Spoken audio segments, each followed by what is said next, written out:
lundi 2 décembre 2024 marque l'installation officielle des députés élus lors des élections législatives anticipées du 17 novembre.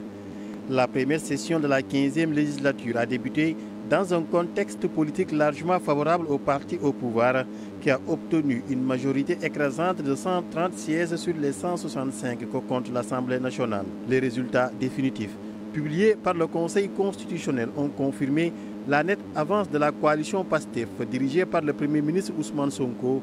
Cette 15e législature s'ouvre sous le signe d'une attente accrue des citoyens. Il s'agit de la rupture. El Malick Ndiaye a été élu au perchoir de l'hémicycle par les députés.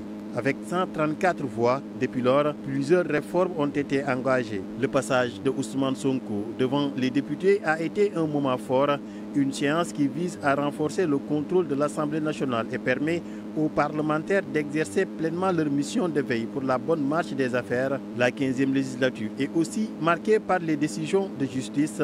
Plusieurs hommes politiques, surtout de l'ancien régime, ont vu leur immunité parlementaire être levée. Farba Ngom, membre très influent de l'APR, a vu son immunité parlementaire levée. Maire des Agnam, dans le département de Matam, il est soupçonné par la justice d'être impliqué dans un scandale financier. Mais pas que lui, Moustapha Diop, ancien ministre et maire de Louga, Ndeye Saly Diop Dieng, ancien ministre de la Femme. La 15e législature, c'est aussi plusieurs questions écrites adressées au ministre, le vote du budget sans débat avec la loi de finances initiale, la loi de finances rectificative, la loi interprétative de la loi d'amnistie et aussi la modification récente du règlement intérieur.